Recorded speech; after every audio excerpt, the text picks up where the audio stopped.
Hey, I'm Decathlon Gamer. Welcome back to Pro Cycling Manager 2020 Career Mode, episode number 38. I opened this one with a really difficult decision that I've been back and forth on. I've literally sat here for nearly an hour working on the calendar, which really isn't that much more filled out than it was previously. This whole section is newly filled out and still subject to change far enough down the road, especially with all the injuries that we've been mounting up over time. But the thing I really struggled trying to wrap my head around and making an ultimate decision on is Tantoni and his favorite race of the year, the Giro d'Italia. Now for me, this year, the Giro, it's not a sponsor objective at all, and I am still quite nervous about where we're headed with those objectives. Yes, sponsor confidence is high right now, but I still think it's got that chance to plummet before we hit the end of the period, and I'm desperate to make sure it's at a high level because of finances. We need the money way more than we need an individual result here or there. So the reason for this is that Tantoni, the Giro is his favorite race. It would give him a chance to compete for, like, say, the KOM. However, the Tour is our biggest objective of the year, and we need to win a stage. Therefore, I think it's in my best interest with an early prologue, an early team time trial, and which is a long one, and a ridiculously long individual time trial, plus stage 20 is also a time trial. There are 4 time trials in that race this year. That is crazy. So what I'm looking at is Tantoni might be a good GC rider, but he's not good enough in the time trial. Breaking down his ratings, sure, he's up to a 80 mountain now, but the stamina resistance are still quite low. The recovery is high, so yes, he can maintain for 21 stages. But stamina resistance are still low. He's got an atrocious flat rating. His hills is only a 71. But more importantly in this case, his time trial and prologue ratings are still extremely low. He is not built for grand tours at all, in the sense of GC anyway. So what we're going to be looking for is stages and or KOM. I want him to be prepared for the Tour de France. That's where we're going to really need him at his best. Not the Giro. And our calendar is crazy jam-packed. There's one little window of opportunity right here. However, that's the National Championships.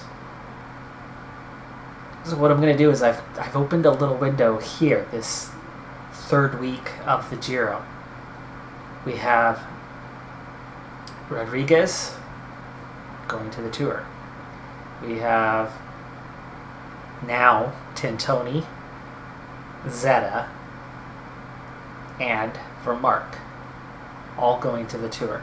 So I have freed up a group of 5 riders away from the Giro. Bulk of the team that we're taking to the Tour. We're going to go ahead and choose a training camp for that week of May the 21st. Which one? Well, it's not going to be about finishing high in the GC. It's going to be about either the KOM or those stage victories that the sponsor is demanding of us in that major sponsor objective. So we're looking at, we get 3 for that one.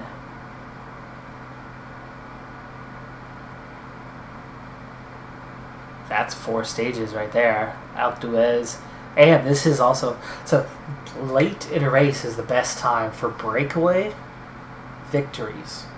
Reason being, by that point you get riders that are so far behind in the GC and so many riders that are beyond fatigued.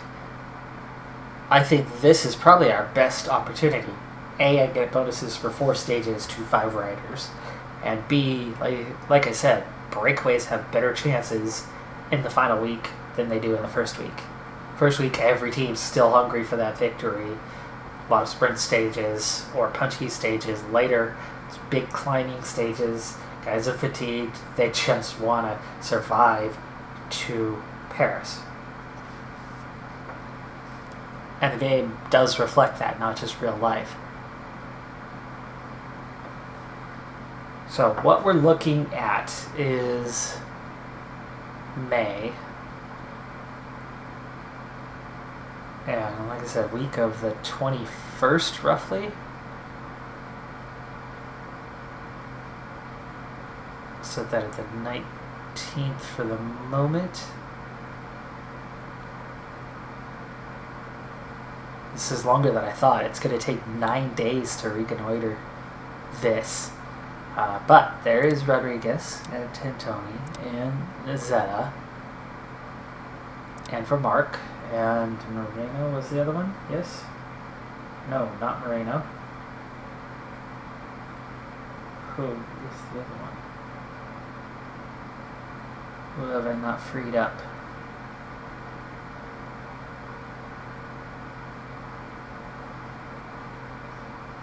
Banishek.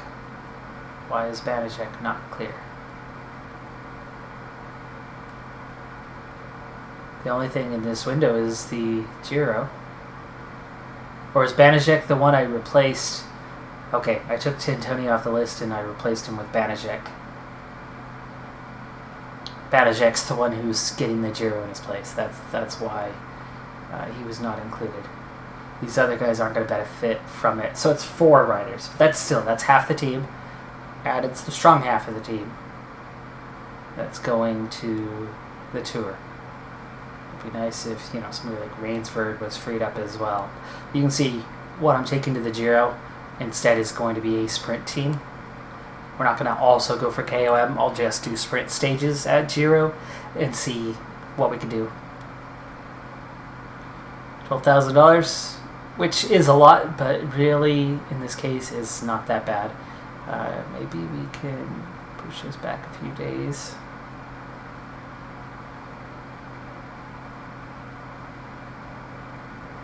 I suppose it really doesn't matter. Oh, no, it does not if we roll into Dauphiné. So we don't want it to roll into Dauphiné. So yes, let's push this back up to here. Earlier is better. And there you go. There's 4 guys.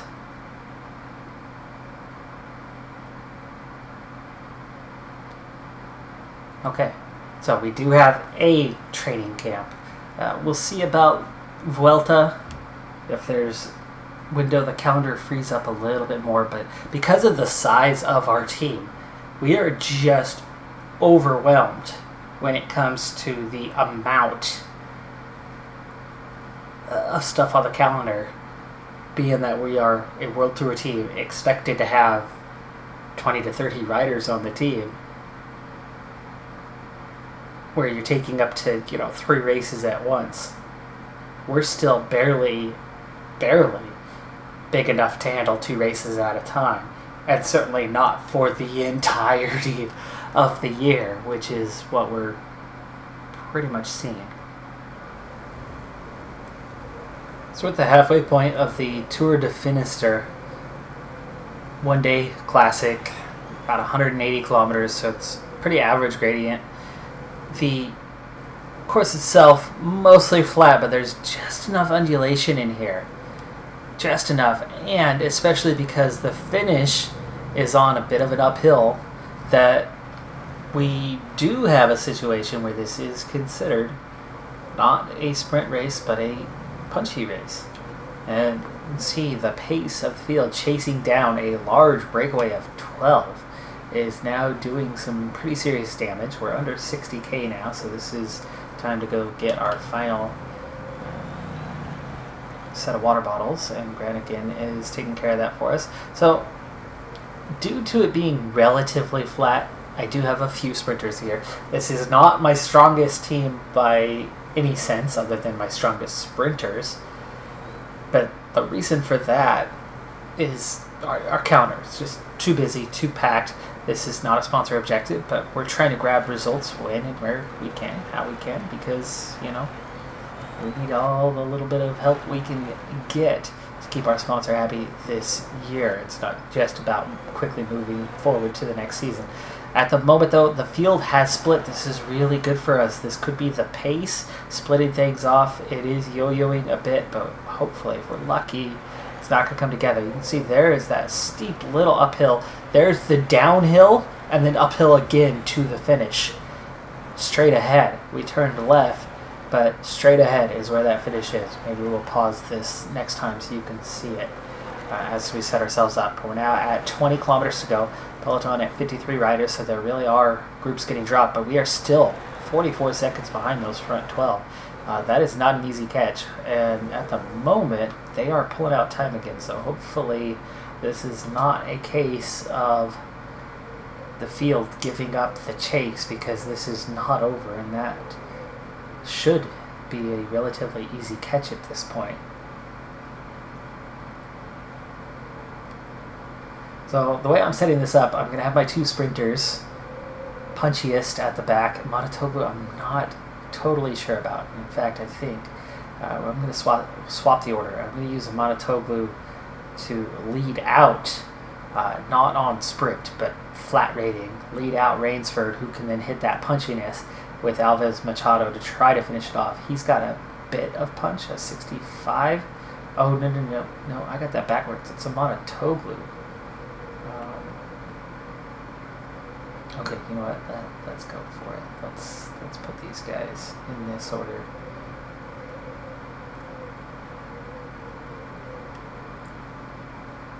Alves Machado, if this was a pure sprint, I would be riding for him. Rainsford's going to lead these guys out. He's a 77-77 today.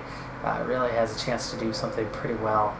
Depending on how it's going, he might end up swapping, having them lead him out, and him hitting that final climb. Maybe when we pause here, we'll decide if that's what we want. Grant again to lead these guys on the flat. Banashek's going to have the best stamina, so Telford. I need to get moving now because I am worried that the field is starting to sit up and let that breakaway go, which would be ridiculous if we were to do that at this point. Okay, there it is. There's the finish line right there. So we have this downhill. Right at the low point is the 1K to go, and then it's an uphill sprint, 1 kilometer uphill sprint. But we have this double uphill. We're going through that first part of it. So that last little double climb, there's the uphill, the downhill, and the uphill finish. So we've got to get over 2 climbs in the next 16 kilometers. This is not the last lap, actually. We've got 15 kilometers to the finish line. Okay, Telford, we don't want to go too hard. We just want to make sure we're actually closing this down. I do think this is a fatigue thing. The field was starting to sit up and let those guys go. We've already pulled it back to 35 seconds now. When we catch that group, they're going to sit up. That's actually a good chance to get a little bit of an acceleration going. Now 12 kilometers. I'm going to wait. Still, I'm not going to push too hard yet. 33 seconds. Got to be patient here. Okay. There's now just 10 Speed kilometers up left. just slightly. There's the penultimate time up this pre-hill. Next time, that's going to go straight on towards that finish, and we're just about to make contact. We're seeing Burhan attack. Telford, go ahead and use your gel. Yeah, I don't think you're going to last long enough. Oh, what happened to Garrison?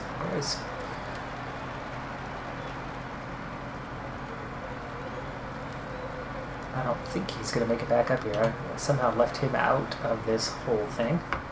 Okay, on to Banashek. 7.5K to go. We are going to have to speed this up. I'm not sure that Garrison is going to make it up here.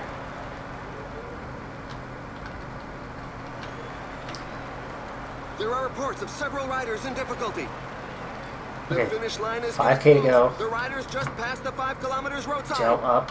We've got these 2 little hills, so go Couldn't have that go too far out, but we have caught these guys. The group has been overhauled. And here's that good time. This is a really good time to make a move. Granigan is clear. Rainsford makes it through. Alves, Machado, and Amanatoglu. Now, most of those front runners are suddenly behind 12 riders. TJ Van Garderen, the only one that's kind of still here that might be a threat, but I think he was in the break. I'm not sure. This is it, though. Penultimate. Down the hill, up the hill. There's that finish right up there. And we are looking pretty dang strong, except Garrison. Garrison to the back. Okay, we don't want him to mess things up. And now we go 99, Banijek. Banijek, you're going to sprint over the top of this. Okay, now Granigan's going to sprint. Okay, Rainsford is going to sprint. And they're off. It's going to be very... We've got separation. We have got separation, folks. Had separation. We had separation. Okay. And Amanatoglu, everybody sprint. Can we hold off the hard-charging Bilbao, who is definitely stronger, and even more so, here comes Guerrero. We are going to hold him off. We're going to take a win. There it is. Dakari Rainsford for the win. The South African, huge sponsor, is going to be really happy by that, too. That's going to build his profile a little bit. It's not a huge, prestigious race, but it's a win nonetheless. We beat Ruben Guerrero to the line. Alves Machado joins him on the podium. Bilbao went a little too strong too early, faded right at the end. But we beat Lawless, we beat Sosa. Amanatoglu also up there in 7th. Gross-Schartner in the top 10. Kamna, he's really struggling this season. I'm so used to him on this game. Dominating, always being up there, fighting on podiums. And every race, I look at him outside of the top 10. There we go. We managed that one extremely well. Breakaway nearly took that, but we chased them down. We opened a little gap on the field, and only a few riders could then close that gap and get in a competitive range, but they couldn't catch us. That was track position that made that win happen.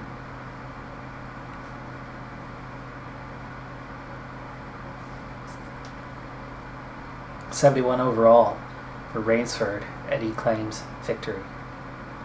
We'll see how that looks tomorrow with the sponsor.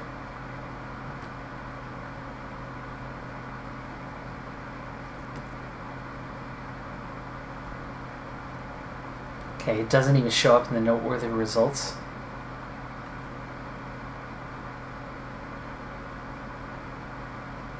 And Rainsford seems to be just as popular as he was a day ago. Well, I told you it wasn't that prestigious of a race.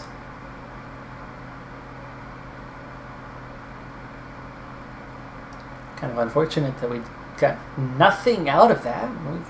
We got some super prestige points. We got paid for it, I guess. I'm not complaining that I won, but they seem to be complaining that we won. Prize money, 3,000 is all. Seems to only be about the big races for them this year. With perfection. Alright, so we're at Fleche, Wallone. Definitely one of the big races of the year, one-day races. And I came in with a lot of guys on Fitness Peaks. Should have had a pretty dang good plus-minus for the day, but things are not looking so hot on that front. Luckily, this is not a sponsor objective because at the moment, not liking my chances too much based on current form. A couple of teams have set themselves up as pacemakers for the pack. So mark the only pluses on the race day condition and a whole lot of minuses out there. A fall has just happened in the Peleton. Several riders The are whole on team the was ground. a bit far back to be involved in trying to join the breakaway, but fortunately there's only 3 riders. That makes the breakaway much easier to manage, and now there's a whole bunch of teams deciding they want to join. Hopefully that does not turn into something. Let's see, Zeta's a 74-77 today. Of course, he's got that stamina advantage, so Rodriguez, let's go ahead and protect Zeta. Okay, Tony, not a great hills guy, but the mountain rating should see him to the end of the stage to lead out whoever. So Rainsford's a possibility for Mark, a 70-80. That's what we're looking for there, so we definitely want to protect him.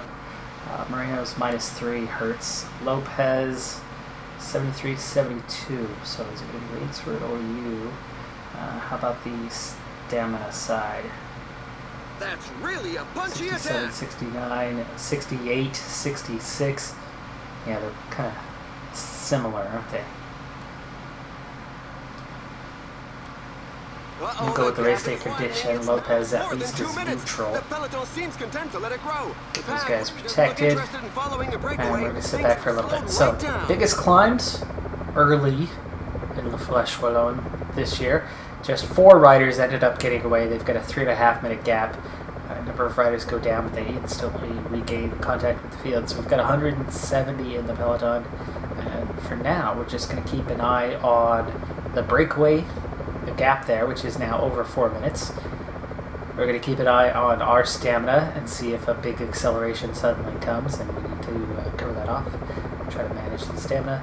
And then, of course, we need to manage our water intake. I think when we get to the top, or just about the top of this upcoming climb, I need to send our domestique of the day with his -5 Rodriguez to the back to get some water. I think we're close enough there now. Let's go ahead and do that. 127k to go.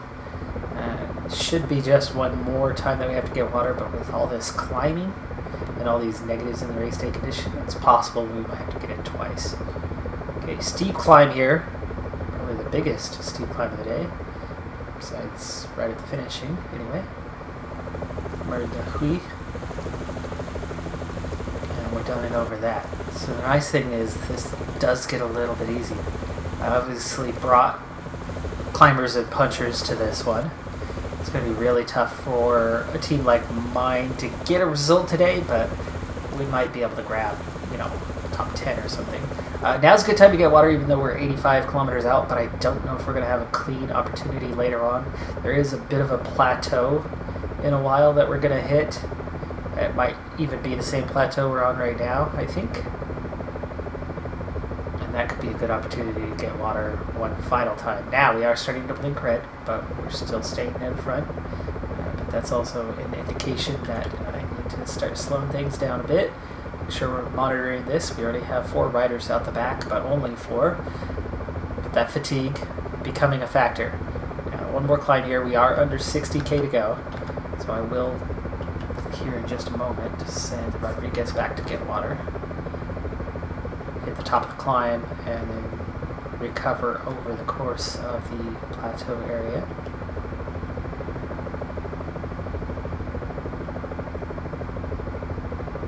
$50k to go. Rodriguez already nearly back into the group, so that'll take care of water once and for all. We're also going to bring this down because this is where things are starting to get pretty serious. Rodriguez done with the water, and since things are getting serious, let's start stepping this up. Rodriguez, he's low enough on energy. Moreno's not doing so well today either. These are guys that we might normally be protecting in this scenario, but here they are serving their teammates instead. Alright, we're through that one. Short, steep one up to the intersection here. Just 4 riders left off the front. Total of 1.5 minutes to the front, too. And we've got 5 categorized climbs left to go. Short and steep for all of them.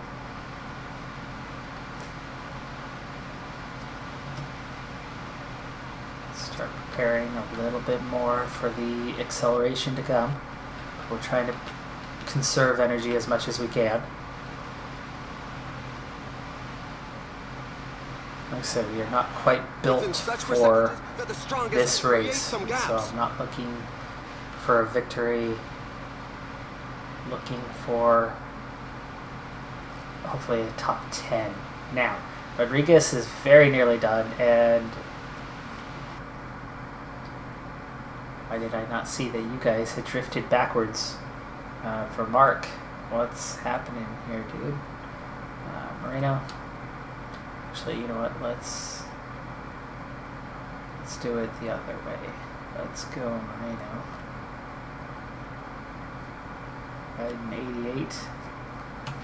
See if he can't help us regain contact, because I have a feeling that a lot of these riders are going to go backwards and lose contact once and for all. Final four climbs now.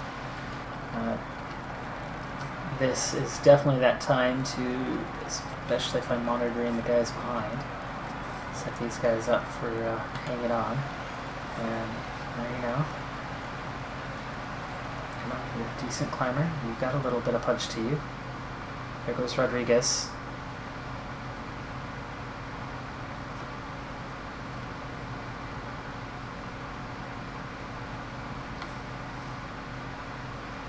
Okay, a little more of an acceleration as things level off, just in case these gaps go to open. There is done for Mark now.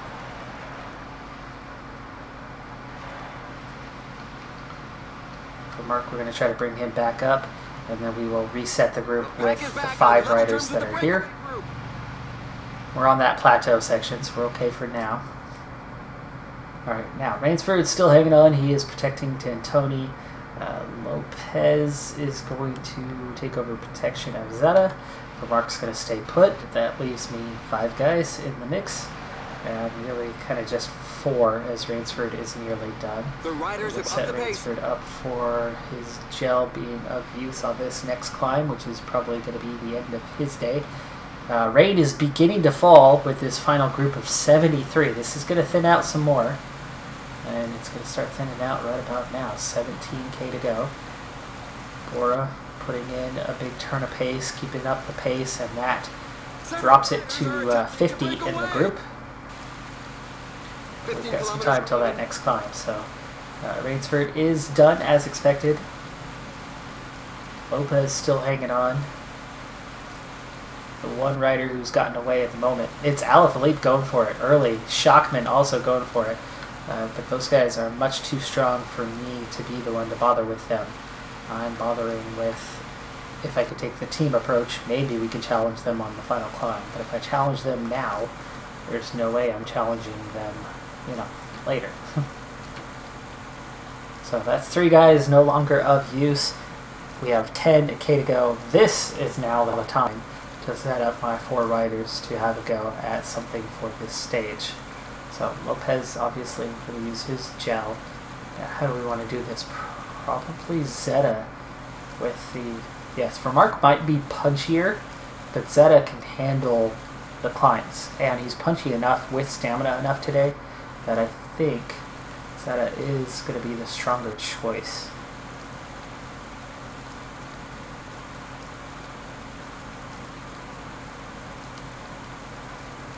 Alright. Mostly downhill right now, so I think a 94 is going to be good and quick. And oh, come on. Zeta almost blocked Lopez off enough that he would have gone back. And we have 2 climbs to go. We've got the 2 riders away, but they are close. So Lopez, this is mostly downhill through here, so this does not hurt.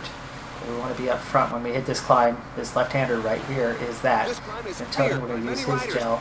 Now, Lopez, this is not about winning right now. This is about still being in it's a contention. swift acceleration by Maximilian Schachmann. Alright, there you go. We're almost to the top. Lopez done. Tantoni taken over. It's mostly back together. Those 2 riders are too strong. They still stay away. Alright, here we go. Gel up. Zeta? Zeta, what happened, buddy? Come on. You were right on our wheels, Zeta. What happened? Is your down...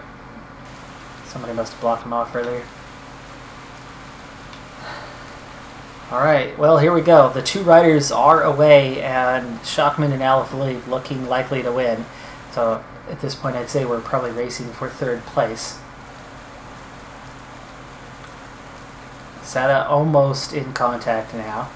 Tony, it's 1.9 kilometers, so I think the rating, the 97, is probably pretty good here. Because it's not going to last very long. Alright, now we go 99 for Vermark. Pull Zeta over the climb. Okay, sprint for a top 10. Alaphilippe takes the win. He hangs on. Schachmann's been caught, but he's still there, and he might even hang on to second. It's a bit of a knock for the morale. Vermark's going to outlast Zeta here. Schachmann does hang on for a second, just ahead of Vlasov. Vlasov passes him right after the line. Photo finish on that one. Hershey, Pogačar, Gaudu, Kwiatkowski, Mataway. Vermark squeezes into the top 10, and Zeta gets 15th. Tony, strong lead out, gives us 19th. That is a good result for us. That really is. Squeezing into that top 10. And you can see here, Tony, Vermark, Zeta, right down to the end. Zeta did have that stamina, held up a bit better, but just wasn't quite punchy enough. So Vermark actually rode him about a wheel off, plus Zeta lost a bit trying to cover down the gap that he lost earlier. So Vermark ends up the leader at the end, but he uses every ounce of energy, 99.9% of it, and gets us right there into the top 10. Considering that is definitely not our area of strength, that is a strong result on a tough race. That is going to do it for this episode, though. I'm Decathlon Gamer. Thanks for tuning in. Be sure to hit that like button, and I'll see you next time. Have a good one. Be safe out there. Wear your masks, and bye for now.